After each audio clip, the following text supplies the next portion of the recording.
छछना।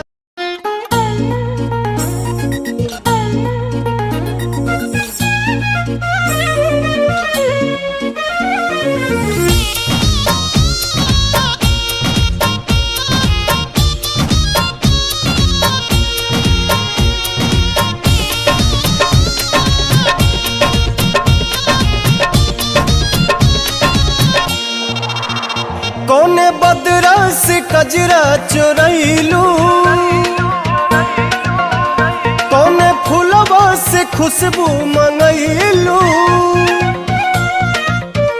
कौने बदरा से कजरा चोरैलू, कौने फूलवा से खुशबू मंगैलू। वे धानी किए हो धानी जिया छछना वेला छागल न दुनिया पागल कैले बा।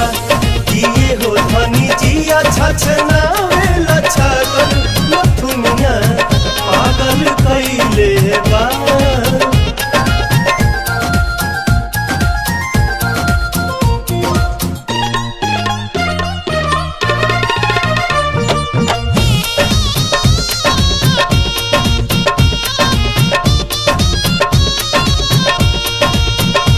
जब से दिल में बना ले बाड़ू तू घर, हर जगह अब तया बेलू तू ही नजर।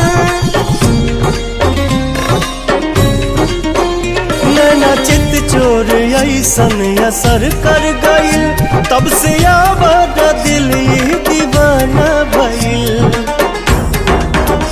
बोली लागेला जैसे सुगनिया, चाल में लागे फिर के हिरनिया। ये धानी की लाली लाली बिंदिया तनिंदिया ले भागल न दुनिया पागल कैले बा।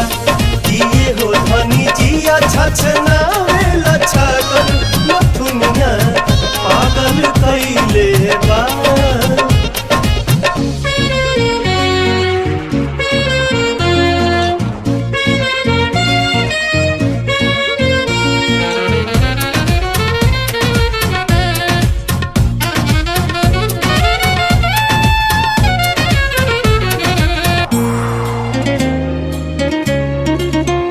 करधनी जब कमर में झमक जाला हो, होके बेकाबू मन ही सनक जाला हो।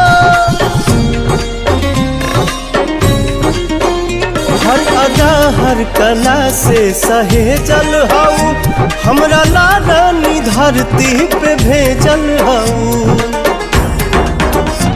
इमारत के भगवान गढ़ले, कोनो कमी कसर नहीं छोड़ले। ये धानी का जानी कितना मेटेरियल वाला गल न दुनिया पागल कैले बा। किए हो धनी जिया छछना